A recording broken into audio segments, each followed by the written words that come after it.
Is that So I, so you see, in order to trace the history of the Qiraat, that's slightly a shift to what you're talking about. If you okay? want, we Okay. can. So the history of the Qiraat can be summed up by saying that, for example, just as in fiqh we had these great scholars like Abu Hanifa, Imam Ahmad bin Hanbal, and Imam Malik and Shafi, the four major schools of thought, and of course the Jafris as well. So, in a very similar way, there came this time in around the second century or the early third century when very great qaris or the reciters, they were invested with this privilege that they could choose between the various readings which they had inherited from the Sahaba and the Tabi'un, and they were called the Sahibul Ikhtiyar, which means that they could choose. Before them, people had different readings coming from the same Sahabi, Abu Abdullah ibn Masud saying something regarding one verse and another thing regarding another verse.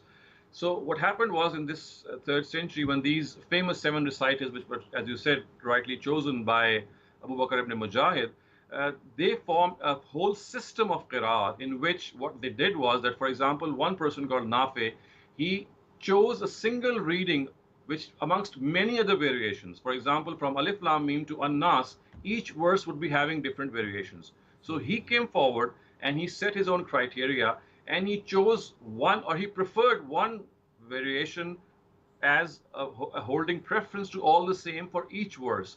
In this manner, we got a systematic seven variation possessing Quran, in which each of these Sahibul Ikhtiyar, they chose on certain criteria that I will choose this reading.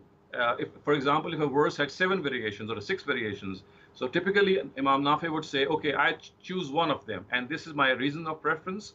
And for the next verse, if there are three variations, okay, this is my preference. Of course, that preference was that singular thing, the single principle, but he applied that principle to all those recitations and came up with a single version for each verse, So which was his preference. So just to clarify to for some people who maybe not so uh, privileged to fully understand the discourse, that in the time of Uthman radiallahu an, when he had laid out a kind of template for the Quran, it was a consonantal kind of template, which, because of not having vowels, could be read if you try to read it.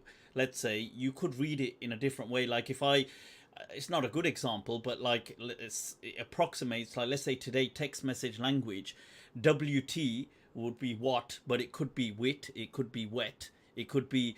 Now people would normally know if I said what you doing, they wouldn't think wit or wet you doing, but if somebody who wasn't maybe privy, they could start reading it differently.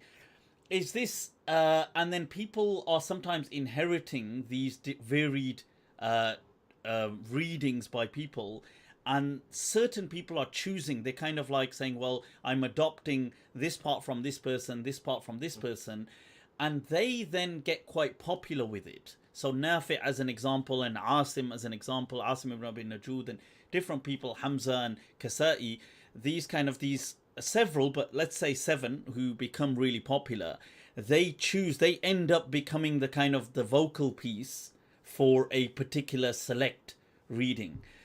Is this what we're this is what we're saying? Yeah, Dr. Right. Saab. Right.